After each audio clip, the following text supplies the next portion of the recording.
What's going on, guys? If you have a '08 Lexus ES330 and this part right here next to your windshield wiper reservoir pump, there's another one. I don't know what it's called.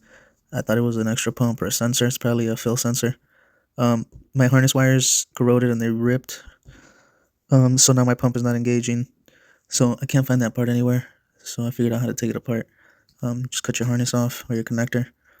Pop this little plastic thing out with a tiny flathead.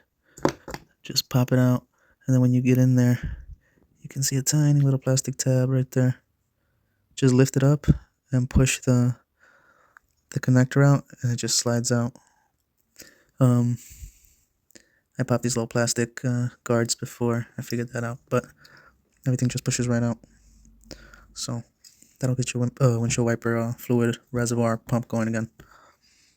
And both sides are the same connector style. But hopefully that helps you. I'm just going to use my connectors. I'm going to swap out the wire, and I'll pop it back in. Hopefully everything works out. Alright, so you just lift the little tab up with something, and then this just pops out. And let me use 2 screwdrivers. I need one to lift the tab, I want to push it.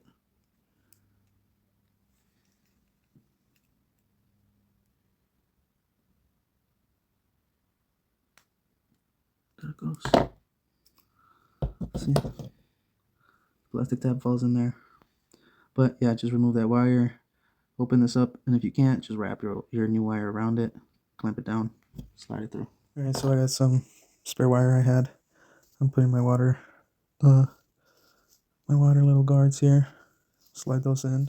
So at this point, I was gonna cut that remaining piece of wire off, but I decided to just strip it, and then I'm just gonna tie my new wire to that one and then wrap it around.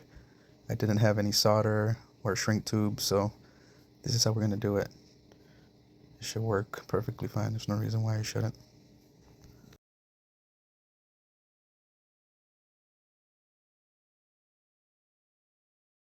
So just tie them together, then wrap it around the little connector piece.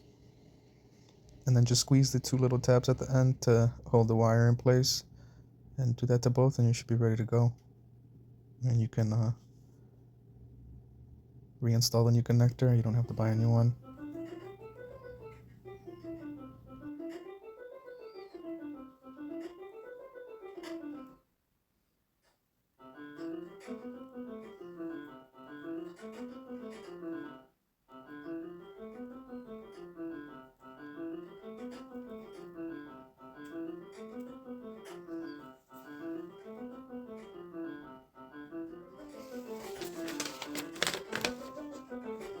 Okay, now our 2 wires are ready to go. Now we can put them into the connector.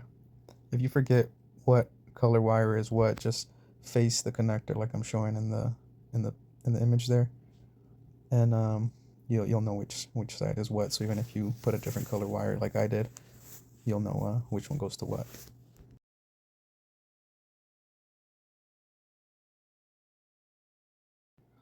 And just push the connector into the plastic housing, and it'll just pop into place. You'll feel it. You'll feel it click. Push your water guards in, and you're good to go. You got a new connector.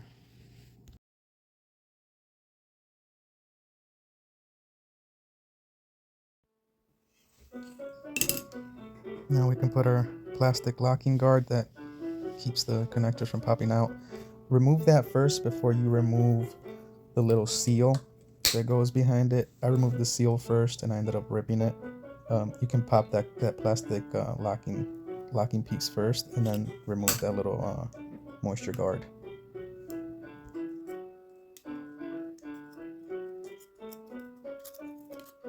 If you didn't want to do this repair, you can buy them. They're just generic connectors. They're not under the vehicle name.